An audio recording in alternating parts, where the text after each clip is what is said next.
Hello students, welcome to Civil Centric. So last session में हमने start किया था बार्स इन सीरीज के बारे में, और एक बार्स इन सीरीज की प्रॉब्लम को हम किस तरीके से सॉल्व कर सकते हैं ये हमने देखा था। सो लास्ट सेशन में हमने बार्स इन सीरीज की प्रॉब्लम देखी थी, ये क्वेश्चन किया था, और ये हमारा लास्ट सेशन का 39th क्वेश्चन था, राइट।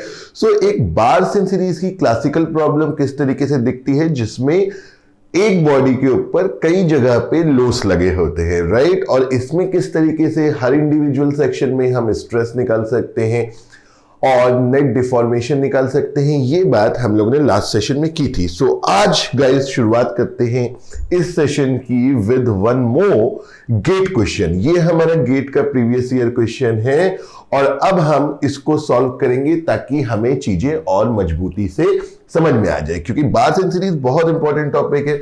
इसके ऊपर जो क्वेश्चंस आते हैं वो बहुत ज्यादा आते हैं। आप अगर प्रीवियस ईयर क्वेश्चंस को देखेंगे लाइन से तो आपको इस टॉपिक के ऊपर बहुत सारे क्वेश्चन देखने को मिलेंगे। सो हम फिर से शुरुआत करते हैं एक और क्वेश्चन से।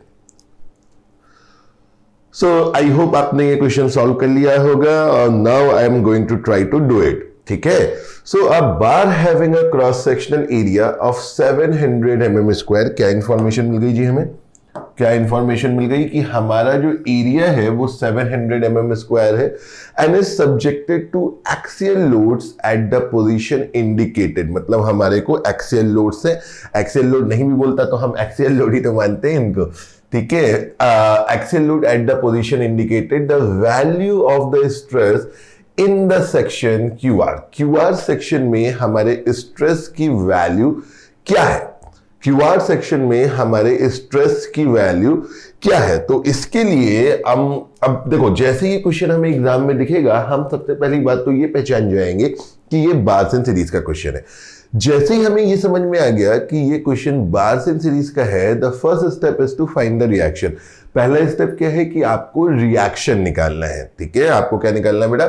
आपको रिएक्शन निकालना है, ठीक है। सो रिएक्शन देखते हैं। सो देखिए 63 और 49, देखिए इस डायरेक्शन में लगने वाले लोड 63 और 49 हो रहे हैं, 63 और 49 हो रहे हैं। तो 63 और 49 देख लेते हैं भाई, कितना हो रहा है? 63 और 49 इस डायरेक्शन में लग रहे हैं 112, ठीक है। मतलब 112 किलो न्यूटन का लोड हमारा इस डायरेक्शन में है, और ये कितना आ रहा है?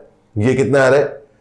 सो एक्चुअली इसमें थोड़ा सा क्वेश्चन लगता है टाइपिंग एरर हो गया है, because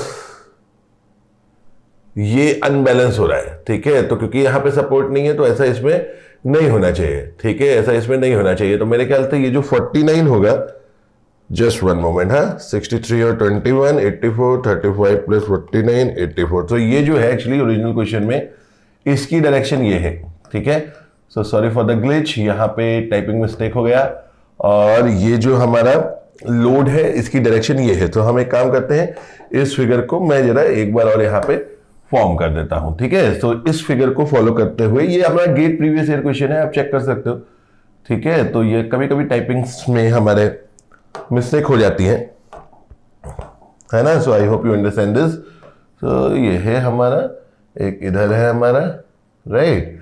so what is the direction of the load? तो ये लोड है हमारा 63 किलो न्यूटन, ये है 35 किलो न्यूटन, ये है 49 किलो न्यूटन, और दिस इज 21 किलो न्यूटन। तो अब आप इसको एक बार और सॉल्व करने का ट्राई कर सकते हैं। अब इसको करिए। अच्छा सर, आपको कैसे पता? अगर सर ये मान लो यही क्वेश्चन होता तो ये पॉसिबल नहीं था, क्योंकि सपोर्ट नहीं है ना, तो ये प्रॉब्लम सॉल्व की नहीं कहलाती भाई। अगर हम ये पहले मान लीजिए कि हमारा जो पहले की सिचुएशन थी, अगर ये एरो मैं इधर ही मानता तो इसके ऊपर एक अनबैलेंस फोर्स आती। तो अनबैलेंस फोर्स आती तो मतलब क्या है?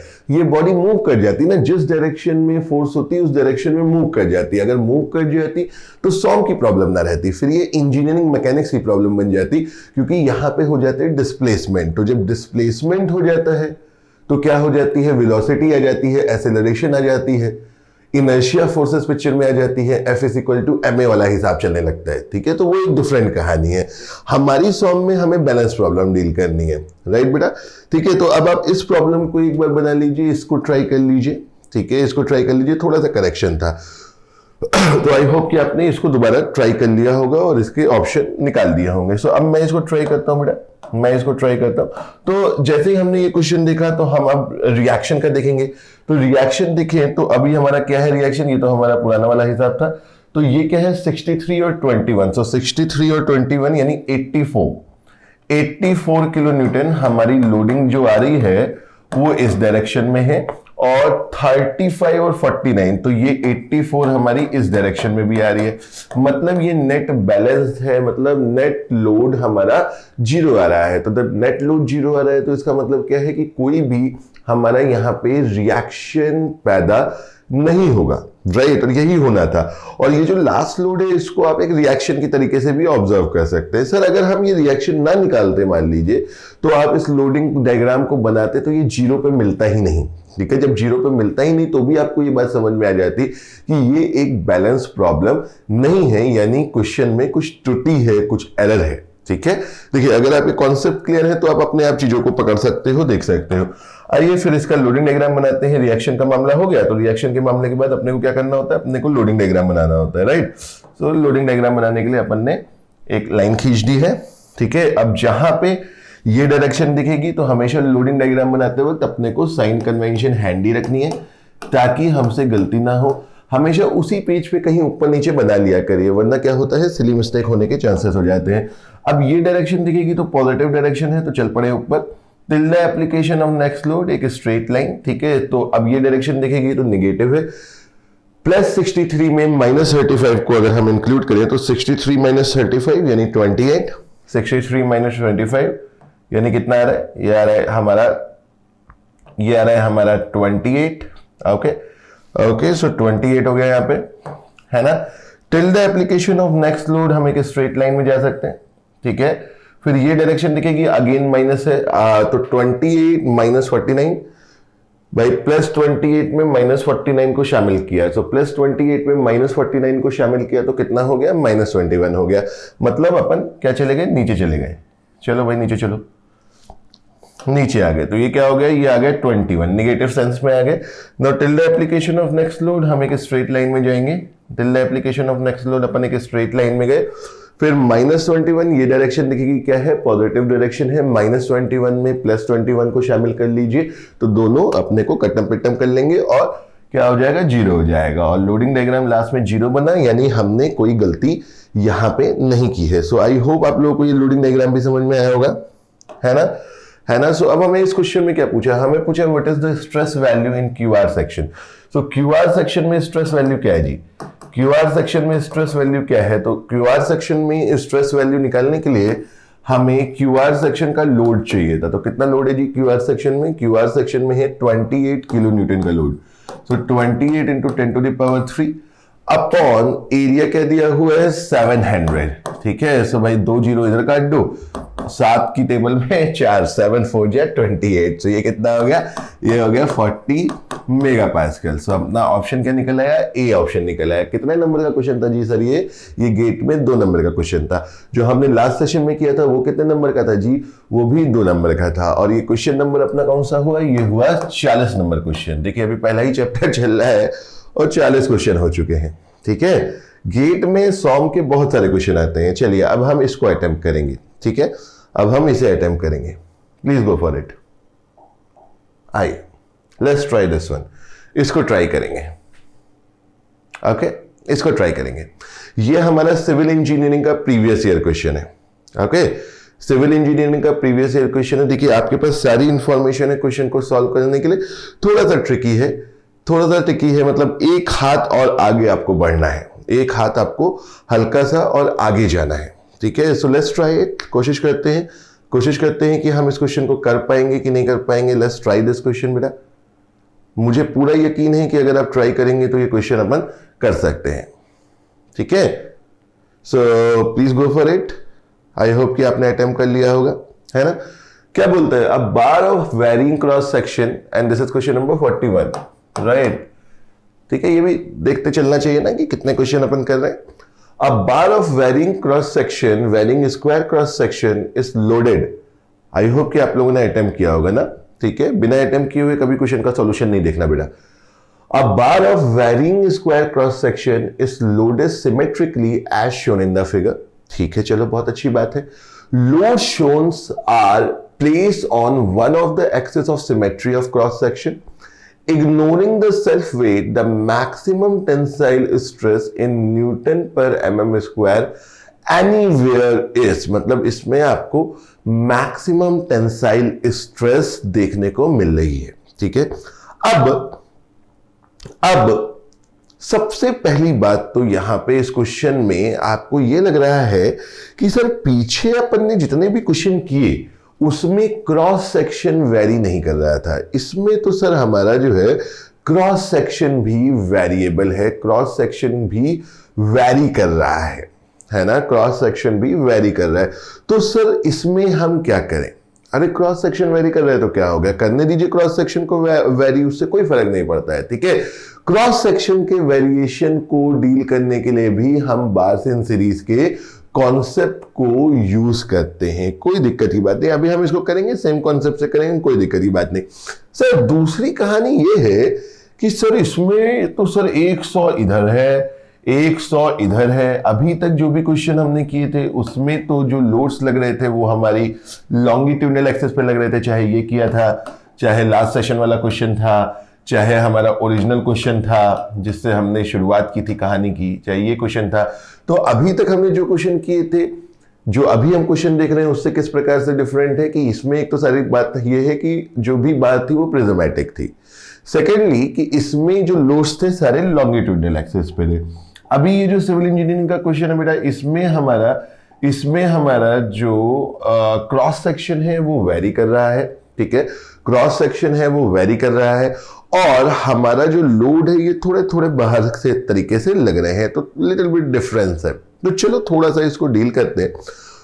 अब देखिए, क्वेश्चन करने के लिए जब भी आप क्वेश्चन करते हैं तो मैं हमेशा कहता हूं कि टॉपिक आइडेंटिफाई कर लीजिए. ठीक है, तो टॉपिक कैसे आइडेंटिफाई होगा कि लोड एक्सियल नेचर के हैं, है ना, है तो ये भी एक्सियल नेचर, नॉर्मल नेचर के हैं. एक्सियल छोड़िए, चलिए नॉर्मल नेचर के हैं, है ना, नॉर्मल नेचर के हैं. सर ये कैसे पता चला आपको? क्योंकि जो इसकी मेन लॉन्गिट्यूडनल एक्सिस है ये लोड इसके पैरेलल है. हम लोड पहचानने को भी बहुत ब्रॉडली देखेंगे, अभी थोड़ा समय आएगा, लेकिन एक्सियल लोड तो अपन अभी पहचान रहे हैं. तो इसके पैरेलल मतलब है तो ये नॉर्मल लोड. ठीक है, नॉर्मल लोड है. दूसरी बात, क्रॉस सेक्शन वेरी कर रही है. देखिए मैं आपको एक चीज और बताता हूं. देखिए बार्स एंड सीरीज के कॉन्सेप्ट का इस्तेमाल वहां पर भी किया जाता है जहां पे बार नॉन प्रिज्मेटिक हो. ठीक है, ऑल तो हमने अजम्पशन क्या देखा था, हमने अजम्पशन देखा था कि भैया बार शुड बी प्रिज्मेटिक. तो क्या करें अगर बार प्रिज्मेटिक ना हो, तो बार्स एंड सीरीज का कॉन्सेप्ट लगा करके उसको सॉल्व किया जा सकता है. जैसे अगर आपको याद हो तो एक बार हमने एक प्रॉब्लम की थी जिसमें यंग्स मॉडुलस वेरी कर रहा था, है ना. तो सॉम के अजम्पशन यंग्स मॉडुलस वेरी कर रहा था, तो वहां पर भी एक सॉम का अजम्पशन वायलेट कर रहा था कि material is not isotropic and homogeneous. तो अजम्पशंस तो हैं, लेकिन कभी कभी हम उनको काउंटर भी करते हैं और उनको काउंटर करने के जुगाड़ भी देखते हैं. राइट. सो अब सबसे पहले तो मैं जरा इस क्वेश्चन को अपने आंकड़े में बना लूं. मतलब क्या है कि मुझे इन लोड जो यहां हवा में लग रहे हैं इसको जरा इस सेंटर पे ले आऊं, है ना. तो अगर मैं इस लोड को यहां पे ले आऊं तो थोड़ा सा मामला ठीक हो जाएगा. तो चलिए जरा इस लोड को देखते हैं. तो अगर एक बार बताइए, अगर मैं 100 किलो न्यूटन यहां बना दूं और 100 किलो न्यूटन, मतलब इस पॉइंट पे देखिए, इस पॉइंट को थोड़ा सा मैं यहां बना रहा हूं. ठीक है, इस पॉइंट को आप देखिए, तो 100 किलो न्यूटन मैंने सेंटर पे बनाया ऐसा, और 100 किलो न्यूटन मैंने सेंटर पे बनाया ऐसा. राइट. ठीक है, ये मतलब ये पॉइंट मैंने यहां बना दिया ताकि आपको कहीं ना कहीं कंफ्यूजन ना हो. तो चलिए ये लाइन भी बना देता हूं, कोई दिक्कत की बात नहीं है. ये वाली बॉडी पे, ये वाला बॉडी है ना हमारा, है ना, आ जाओ, कोई समस्या नहीं है. ठीक है, और 100 कहीं हमारा इस बॉडी पर ऐसा, ये है हमारी दूसरी बॉडी, पूरा ही फिगर बन गया. कोई बात नहीं, ये है 100 किलो न्यूटन यहाँ पे. अभी हम केवल इसको डील कर रहे हैं. तो ये बताइए, अगर इस सेंटर पे मैंने 100 नीचे 100 ऊपर बना लिया तो कोई क्वेश्चन में डिफरेंस आ गया? नहीं, डिफरेंस आ गया. आप कहीं भी लोड इक्वल एंड अपोजिट बना लीजिए तो उसका मतलब है कि उसका इफेक्ट नलिफाइड हो रहा है. अब मैं आपको चाहता हूं कि आप इसको देखो और इसको देखो. ठीक है, सो एक छोटी सी जानकारी आई होप कि आप लोगों के पास होगी कि जब दो फोर्सेस इक्वल अमाउंट के अपोजिट डायरेक्शन में किसी परपेंडिकुलर डिस्टेंस पे लगते हैं तो वो एक कपल फॉर्म कर लेते हैं। और इसको जरा साथ में घुमा करके देखिए तो ये एक एंटी क्लॉकवाइज कपल फॉर्म कर रहा है। ठीक है, क्या फॉर्म कर रहा है? एक एंटी क्लॉकवाइज कपल फॉर्म कर रहा है। ठीक है, एक एंटी क्लॉकवाइज ये कपल हमारी फॉर्मेशन हो रही है। सो दो इक्वल एंड अपोजिट फोर्स लगेंगे तो वो कपल बनाते हैं। तो इसने और इसने मिलकर के एक कपल बना लिया। तो यहां पे 100 रह गया, यहां पे 100 रह गया और इसी पॉइंट पे एक एंटी क्लॉकवाइज मोमेंट आ गया। राइट, इसी पॉइंट पे एक एंटी क्लॉकवाइज हमारा मोमेंट आ गया। राइट, है ना? ठीक है, इस 100 की वजह से। तो ये 100 जब सेंटर पे गया तो सेंटर पे एक 100 ले आया और एक एंटी क्लॉकवाइज मोमेंट ले आया। आई होप ये बहुत सिंपली आपको बात समझ में आ रही होगी। अब बेटा एक लोड तो अपना यहां भी है जी सर, एक 100 तो यहां भी है ना? तो इस 100 को कैसे डील करें? ऐसे ही डील करेंगे। एक 100 इधर और बना लीजिए। अब इस ब्लू वाले को देखिए, इस ब्लू वाले की वजह से एक 100 आपका और आ गया इधर ही इसी के ऊपर, और एक 100 आपने इसके अपोजिट डाल लिया। एक 100 आपने इसके अपोजिट डाल दिया। तो अब आप इस 100 को इस 100 से जब जोड़ दिए तो ये लोड अब कितना हो गया? ये हो गया 200 किलो न्यूटन। ये हो गया 200 किलो न्यूटन। राइट, एक 100 इसकी वजह से सेंटर पे आया, एक 100 इसकी वजह से आया। दोनों सेम डायरेक्शन में है। दो फोर्सेस अगर सेम डायरेक्शन में होती है तो आप उसको बड़ी आसानी से ऐड कर सकते हो। तो 100 और 100 ऐड होकर के बन गया 200। और अब ये जो नीला वाला 100 है, ये जो नीला वाला 100 है और ये वाला 100 है, ये क्या है? दो इक्वल एंड अपोजिट फोर्सेस है। ठीक है, दो इक्वल एंड अपोजिट फोर्सेस जब किसी परपेंडिकुलर डिस्टेंस पे होती है तो वो क्या बनाती है? वो कपल बनाती है। और ये कपल मोमेंट वाला है। तो 100 और 100 हमारा ये कैसा बना रहा है? ये बना रहा है क्लॉकवाइज मोमेंट। राइट सर, ये कैसे जान लेते हो क्लॉकवाइज है? तो इन दोनों फोर्सेस को आप एक साथ देखें। अगर नहीं समझ में आता है तो एक पेन उठा लिया करिए। अब ये जो पेन है, मान लीजिए ये मेरी जो डिजिटल पेन है, अब आप इस पे सोचिए कि एक फोर्स यहाँ नीचे से ऊपर से नीचे की तरफ लग रहा है, दूसरा फोर्स नीचे से ऊपर की तरफ लग रहा है। तो ये पेन कैसे घूमेगी? ये पेन हमारी क्लॉकवाइज घूमेगी। इस वाले को देखेंगे जिसके ऊपर ग्रीन मार्क किया हुआ है। पेन रखी, पेन कैसे भी रख लीजिए, कोई फर्क नहीं पड़ता। ये वाला लोड कहां पे लग रहा है? नीचे से ऊपर की तरफ। ये वाला फोर्स ऊपर से नीचे की तरफ। तो ये पेन कैसे घूमेगी? एंटी क्लॉकवाइज घूमेगी। Are you getting my point बेटा? Are you getting my point? तो पेन को घुमा करके, अगर किसी को क्लॉकवाइज एंटी क्लॉकवाइज में कंफ्यूजन होती है तो वो पेन को घुमा करके इस बात को डील कर सकता है। ठीक है, सो इस वाले फोर्स को जब सेंटर पे लेके आए तो इसने क्या किया? इसने एक एंटी क्लॉकवाइज मोमेंट फॉर्म किया। इस वाले फोर्स अपने साथ एक क्लॉकवाइज मोमेंट लेके आया। ये वाला फोर्स 100 किलो न्यूटन अपने साथ एक क्लॉकवाइज एंटी क्लॉकवाइज मोमेंट लेकर के आया। अब इसमें लिखा है कि सिमेट्री है।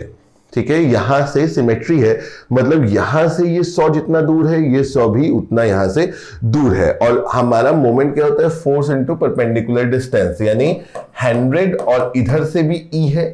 अगर मान लो ये जो इसेंट्रिसिटी है, ये जो डिस्टेंस है, अगर सिमेट्री है तो यहां से भी ई है और इधर से भी ई है। तो ये आया 100 इंटू ई मान लेते हैं। ठीक है, अब एक बार बताओ, एक पॉइंट पे एक एंटी क्लॉकवाइज मोमेंट लग रहा है 100 इंटू ई का, एक पॉइंट पे क्लॉकवाइज मोमेंट लग रहा है 100 इंटू ई का। तो एंटी क्लॉकवाइज और क्लॉकवाइज एक दूसरे के इफेक्ट को कट्टम कर देंगे। यस और नो? एक दूसरे को इफेक्ट को कट कर देंगे। तो अल्टीमेटली इस फोर्स और इस फोर्स की वजह से जो मोमेंट आया वो कट गया। और जब आप इसको सेंटर पे ले आए तो ये 200 हो गया। तो ये प्रॉब्लम अभी हमारी किस तरीके से रिड्यूस हो गई है देख लेंगे। सो ये प्रॉब्लम बेटा अब हमारी किस तरीके से रिड्यूस हो गई है देख लेते हैं। राइट, सो अभी जो यहां पे उड़ के 100 लग रहे थे, अभी जो इधर 100 लग रहे थे, अब इस 100 को हम सेंट्रोइडल एक्सिस पे, लॉन्गिट्यूडनल एक्सिस पे ले आए हैं। और इधर के 100, इधर का 100 मोमेंट तो कैंसिल हो गए। तो ये दोनों 100 मिलकर के हमारा, ये दोनों 100 मिलकर के बेटा हमारा, एक सेकंड, हाँ थोड़ा सा बढ़िया बना ले। तो यहां से 100 मिलकर के जब इधर आ गया तो ये बन गया 200। कितना बन गया जी? सो ये बन गया 200 और ये तो पहले से ही 50 है। ठीक है, तो ये कितना आ रहा है? ये है भैया हमारा 200 किलो न्यूटन और ये आ गया 50 किलो न्यूटन। तो ये प्रॉब्लम वैसे ही दिख रही है भाई, डिफरेंट डिफरेंट पॉइंट्स पे हमारे डिफरेंट लोड्स लग रहे हैं और बार भी नॉन प्रिज्मेटिक है, बार भी नॉन प्रिज्मेटिक है। सो आई होप ये बात आप लोगों को समझ में आ रही होगी, राइट। आई होप ये बात आप लोगों को पूरी तरीके से समझ में आ रही है ना, है ना। किस तरीके से इस प्रॉब्लम को हमने वैसा बना लिया जैसे हमें करने को आता है। तो अब क्या करें, अब ये आपको दिख रहा है कि जब भाई किसी बॉडी पे डिफरेंट डिफरेंट पॉइंट्स पे लोड लगते हैं, किसी बॉडी पे डिफरेंट डिफरेंट, एक मिनट, तो किसी बॉडी पे जब डिफरेंट डिफरेंट पॉइंट्स पे हमारे लोड लगते हैं तो ये एक बार्सन सीरीज टाइप की प्रॉब्लम बन जाती है। तो पहला स्टेप क्या है, पहला स्टेप है कि अपन रिएक्शन निकाल लें, पहला स्टेप है कि अपन इसमें रिएक्शन निकाल लें। तो 200 और 50 ऊपर से नीचे की तरफ लग रहे हैं, तो रिएक्शन क्या आएगा, 250 नीचे से ऊपर की तरफ, 250 नीचे से ऊपर की तरफ, राइट गाइस। सो अब सर इसमें हम साइन कन्वेंशन क्या लेंगे, ये तो वर्टिकल केस है, तो नई साइन कन्वेंशन सीखने की जरूरत नहीं है कि सर वर्टिकल के लिए एक साइन कन्वेंशन सीखेंगे हॉरिजॉन्टल। आप एक बार थोड़ा सा दिमाग में सोचिए कि इस पूरे फिगर को मैंने उठा करके घुमा दूं, अगर इसको हॉरिजॉन्टल कर दूं तो ये आपको इस तरफ दिखेगा। मतलब क्या है कि इसको अपन पॉजिटिव उठा लेते हैं और इसको अपन निगेटिव उठा लेते हैं लेफ्ट हैंड साइड से चलते हुए। क्या कहा मैंने, अगर सोचिए कि ये हॉरिजॉन्टल केस होता, मतलब आप अपने मन में सोचिए कि हमने इसको उठाया, और चाहे तो कॉपी में बना लीजिए, हमने इसको उठाया और ऐसा घुमा दिया, हमने इसको ऐसा घुमा दिया, तो ये क्या हो गया, हॉरिजॉन्टल हो गया। हॉरिजॉन्टल हो गया तो ये वाला डायरेक्शन क्या हो गया, ऐसा आ गया, ऐसा आ गया, तो अपन पॉजिटिव ले लेते हैं। तो यहां पे इसको पॉजिटिव ले लीजिए। तो अब अपन बेस लाइन बना देते हैं, ठीक है। अब हम क्या करेंगे, अब हम एक बेस लाइन बनाएंगे, ठीक है। अब हम एक बेस लाइन बनाएंगे और बेस लाइन बनाने के बाद हम क्या करने वाले, बेस लाइन बनाने के बाद हम डायग्राम बनाना शुरू करते हैं। तो ये डायरेक्शन दिखेगी तो क्या ले लेंगे बेटा, पॉजिटिव ले लेंगे, ठीक है। So 250 positive till the application of next load, क्या है भाई ये 250 positive till the application of next load we can go by the straight line. हम एक स्ट्रेट लाइन बना सकते हैं, तो ये बनी हमारी स्ट्रेट लाइन। जहां हमें ये डायरेक्शन दिखेगी तो माइनस ले लेंगे, तो प्लस 250 में माइनस 200 को शामिल कर दिया तो कितना बचा, प्लस 50 बचा, यानी पॉजिटिव साइड में ही रह गए। Till the application of next load we can have the straight line, तो एक स्ट्रेट लाइन बना दी, और प्लस 50 में माइनस 50 जब शामिल हुआ तो क्या बन गया, 50 बन गया। क्या बन गया बेटा, हमारा प्लस 50 में माइनस 50 शामिल हुआ तो हमने क्या बन गया, हमारा बन गया 0। लास्ट में आकर के 0 मिल रहा है तो इसके मायने क्या है, लास्ट में आके हमको 0 मिल गया तो इसके मायने क्या है कि भैया हमारा लोडिंग डायग्राम एकदम सही और बढ़िया बना है, कोई दिक्कत की बात हमको कहीं से कहीं तक नहीं है। अब ऑब्जर्वेशन, क्या ऑब्जर्वेशन है सर, अगर ये बार प्रिज्मेटिक भी होती तो भी लोडिंग डायग्राम यही बनता। क्यों, लोडिंग डायग्राम बनाने के लिए हम लोड को देखते हैं, एरिया से तो मतलब ही नहीं पड़ता। बोलो हाँ या ना बेटा, यस सर, बिल्कुल सही बात है भाई। प्रिज्मेटिक बार बनाने के लिए अपन क्या करते हैं, अपन प्रिज्मेटिक बार बनाने के लिए हो या नॉन प्रिज्मेटिक बार हो, लोडिंग डायग्राम जब भी हम देखते हैं तो उसमें केवल लोड देखते चलते हैं, ठीक है। एरिया का तो कोई मतलब है ही नहीं। तो क्या सीखने को मिलता है कि भैया loading diagram cross sectional dimension के चेंज होने या नहीं चेंज होने से निर्भर नहीं करता है, ठीक है। तो सर क्रॉस सेक्शन के चेंज होने से दिक्कत क्या आएगी या चेंजेस क्या आएंगी, तो चेंजेस स्ट्रेस में आएगा, क्योंकि स्ट्रेस एरिया पे भी डिपेंड करता है। Getting my point. तो अब हमें इस क्वेश्चन में मैक्सिमम स्ट्रेस निकालनी थी। अगर मैं बोलूं कि ये है ए, ये है बी और ये है सी, ठीक है। सो ए बी पोर्शन में हमारा कितना लोड है जी, ए बी पोर्शन में हमारा कितना लोड है, तो हमारा ए बी पोर्शन में लोड है प्लस 250 और ए बी पोर्शन का एरिया क्या था जी, देख लीजिए। सो ए बी पोर्शन का तो स्क्वायर क्रॉस सेक्शन है और ये डायमेंशन है 100। अच्छा, कई लोगों ने इस क्वेश्चन को सॉल्व किया होगा ना, तो ये स्क्वायर क्रॉस सेक्शन की जगह इसको डायमीटर मान के π/4 d स्क्वायर लगा दिए होंगे और एक ऑप्शन भी मैच कर गया होगा, ठीक है, ठीक है। सो देखिए क्या होता है कि जब हम गेट के क्वेश्चन करते हैं या किसी भी अच्छे कंपटीशन के क्वेश्चंस को जब हम देख रहे होते हैं तो होता क्या है कि आपके जो भी ऑप्शंस है, आपके जो भी ऑप्शंस है तो हर ऑप्शन आपकी गलती को मैच करता है। आप जरा सा चूकिए, आपका ऑप्शन आपको मिल जाएगा, और जैसे ही ऑप्शन हमको दिखता है तो अपने को क्या लगता है, अरे हमने जो सॉल्व किया वो ऑप्शन में है, मतलब क्या है, सही किया होगा। इस थिंकिंग से भी आपको बाहर निकलना पड़ेगा। हर ऑप्शन जो क्वेश्चन का बनाया जाता है वो कुछ सोच समझ के बनाया जाता है, ऐसा रैंडमली नहीं बनाते कि अक्कड़ बक्कड़ बम्बे पकड़ के बना दिया। Getting my point? ठीक है, ठीक है। तो भाई चलो, इसका हमें 100 दिया हुआ है, तो यानी इसमें एरिया क्या हो गया, अच्छा 250 किलो न्यूटन में है, तो यहां पे 10⁻³ मल्टीप्लाई कर देते हैं, और एरिया क्या है 100 स्क्वायर, तो स्क्वायर क्रॉस सेक्शन है, तो 100 क्रॉस 100, 100 क्रॉस 100, तो अभी इसको निकालेंगे। ठीक है, बीसी पोर्शन में लोड कितना है 50 किलो न्यूटन, यानी 50 इंटू 10⁻³ 50 इंटू 10⁻³ डिवाइडेड बाई अब इसका क्या दिया हुआ है बेटा, इसका क्या दिया हुआ है, तो ये देखो ये दिया है 50। ठीक है, आप ओरिजिनल क्वेश्चन में देख सकते हैं, तो ये क्या है, ये 50 दिया हुआ है, यानी यहां पे एक स्क्वायर है 50 क्रॉस सेक्शन का, तो 50 इंटू 50। तो अब हम इसको आई थिंक इजीली कैलकुलेट कर सकते हैं, अब हम इसको यहाँ पे इजीली कैलकुलेट कर सकते हैं। तो ये कितना आ रहा है बेटा, सिग्मा ए बी कितना आ रहा है, सिग्मा ए बी कितना आ रहा है, चलो भाई कैलकुलेटर ही उठा लेता हूं मैं तो। सो ये तो सीधा सीधा 25 आ रहा है, नहीं, क्योंकि 1 0 3 0 नीचे 2 0 2 0, तो कटपट के हो गया 25 मेगा पास्कल। ठीक है, देखो यार मैं रिस्क नहीं लेता कैलकुलेशन में ना, अगर मुझे जरा सा भी लगता है तो कैलकुलेटर निकाल लेता हूं। ठीक है सर, एग्जाम में तो कैलकुलेटर अलाउ नहीं है, अरे भाई वर्चुअल कैलकुलेटर है ना, उससे काम चला लेना। ये क्या है, ये कटा 50 और ये निकल रहा है 20 मेगा पास्कल, राइट है ना, 20 मेगा पास्कल। एक बार करके देख लेते हैं, हाँ वैसे तो ठीक ही है ना, 20 मेगा पास्कल। तो हमसे पूछा था कि भैया इन एनी सेक्शन व्हाट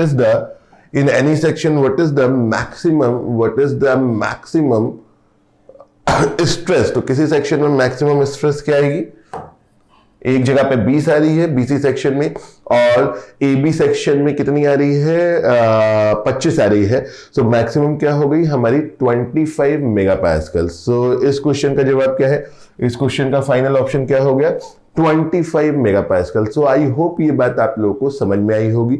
और इस क्वेश्चन के साथ हमने ये भी देखा कि किस तरीके से हम नॉन प्रिज्मेटिक क्रॉस सेक्शंस को डील कर सकते हैं, नॉन प्रिज्मेटिक क्रॉस सेक्शंस को, कि अगर हमारा स्टेप्ड बार है, इसको अपन अंग्रेजी में स्टेप्ड बार के नाम से भी जान सकते हैं। स्टेप्ड बार का मतलब क्या हुआ, जिसके डायमीटर स्टेप्स में है, मतलब जिसका डायमीटर चेंज कर रहा है। फॉर एग्जाम्पल अगर हम देखें तो जैसे ये है ना,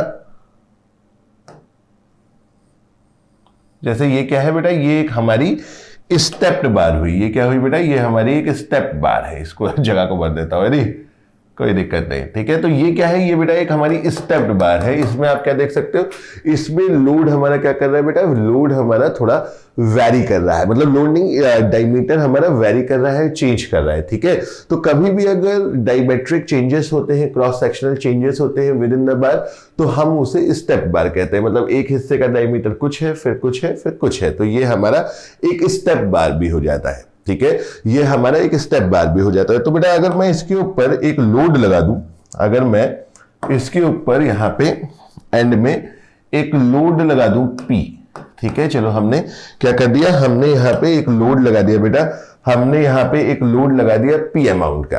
ठीक है, ठीक है, तो अब इसको कैसे सॉल्व करेंगे, तो क्या मैं ये कह सकता हूं कि सर ये जो क्वेश्चन है ये सॉम के बेसिक अजम्पशन से पार हो गया। सॉम का बेसिक अजम्पशन तो कहता था कि भैया bar should be prismatic, but ये नॉन प्रिज्मेटिक है, तो नॉन प्रिज्मेटिक बार है, तो इसको सॉल्व करने के लिए अपन क्या करेंगे, बार्स इन सीरीज का कॉन्सेप्ट लगा करके हम इसमें भी हर इंडिविजुअल हिस्से का डिफॉर्मेशन निकाल सकते हैं, नेट डिफॉर्मेशन निकाल सकते हैं, हर इंडिविजुअल हिस्से में स्ट्रेस निकाल सकते हैं। तो कैसे कर सकते हैं, सो एक हिंट यहां पे आपको ध्यान रखिएगा, जब भी हम बार्स इन सीरीज प्रॉब्लम देखते हैं, ठीक है, मतलब अगर हमें ये ध्यान रखना हो कि कैसे क्वेश्चन में बार्स इन सीरीज का कॉन्सेप्ट लगाएंगे, तो क्वेश्चन क्या हो सकता है कि अगर बॉडी पे डिफरेंट पॉइंट्स पे लोड लग रहे हो, अगर हमारी बार के क्रॉस सेक्शन चेंज कर रही हो, या फिर दोनों ही हो रहा हो। ठीक है, जैसे इस केस में, इस क्वेश्चन नंबर 41 में दोनों ही हो रहा था, ठीक है, 41 में दोनों ही हो रहा था, तो इसको अपन 42 क्वेश्चन भी बोल सकते हैं एक तरीके से, ठीक है। तो ये लोड लग रहा है P और अपन ने रिएक्शन निकाला तो ये आ गया P। अब अगर मैं इसका लोडिंग डायग्राम बनाऊं ABCD, तो अगर मैं इसका लोडिंग डायग्राम बनाऊं तो लोडिंग डायग्राम क्या बनेगा, ये डायरेक्शन दिखती है, अपन पॉजिटिव उठा लेते हैं, till the application of next load हम एक स्ट्रेट लाइन में जाएंगे और प्लस P माइनस P शामिल कर लीजिए, हो गया 0। तो इसका लोडिंग डायग्राम क्या बन गया, ये अपना P, राइट। तो लोडिंग डायग्राम का क्रॉस सेक्शनल चेंजेस से कोई फर्क नहीं पड़ता, ठीक है। लेकिन क्या चेंज हो जाएंगी, स्ट्रेस चेंज हो जाएंगी। अगर मैं AB हिस्से की स्ट्रेस की बात करूं तो मान लीजिए इसका एरिया था 4A, इसका एरिया था 2A और इसका एरिया था A, ठीक है। तो AB हिस्से में स्ट्रेस कितनी आएगी, किसी भी हिस्से में देखोगे तो लोड तो P ही है, ठीक है। तो P/4A, ठीक है। BC में P/2A और CD में P/A। अगर नेट इलोंगेशन की बात करूं माय डियर, अगर नेट इलोंगेशन की बात करूं, है ना, तो नेट इलोंगेशन हमारा क्या आ रहा है, नेट इलोंगेशन क्या आ रहा है हमारा AB हिस्से का, मान लीजिए सबकी लेंथ L1 L2 बता देता हूं, तो P_L1/4AE plus P_L2/2AE plus P_L3/A। सो बेटा अब आप इसमें देख लीजिए सॉम का पर्पस हमारा क्या है, सॉम का पर्पस होता है स्ट्रेस निकालना, डिफॉर्मेशंस निकालना। तो हमारा बेसिक असम्पशन था कि बार शुड बी प्रिज्मेटिक, लेकिन आपकी आंखों के सामने है कि अगर बार प्रिज्मेटिक नहीं भी है तो बार्स इन सीरीज के जुगाड़ से हम हर इंडिविजुअल सेक्शन में स्ट्रेस निकाल सकते हैं और डिफॉर्मेशन निकाल सकते हैं, और इसी वजह से बार्स इन सीरीज की उत्पत्ति हुई। बार्स इन सीरीज के टॉपिक का यूज ही यही है कि जहां पे हमारे सॉम का असम्पशन ये वैलिड ना हो रहा हो, वहां पे हम बार्स इन सीरीज के कॉन्सेप्ट को लगा करके अपना डिजाइनिंग सक्सेसफुली कर दें, ठीक है। So guys I hope bars in series आपको और बेटर वे में समझ में आया होगा और अच्छे से समझ में आया होगा, इसके पीछे की आपको स्टोरी भी समझ में आई होगी, और अब आप बार्स इन सीरीज का अगर कोई क्वेश्चन देखें तो आप उसको डेफिनेटली सॉल्व भी कर लेंगे। So with this guys let's end this session. I hope you like this session, and next session में हम बार्स इन सीरीज के थोड़े से और बेहतर प्रॉब्लम देखेंगे ताकि हम और मजबूती से कह सकें कि बार्स इन सीरीज का कोई क्वेश्चन देखते ही हम जरूर उसको सॉल्व कर लेंगे। So with this thank you very much and will see you in the next session.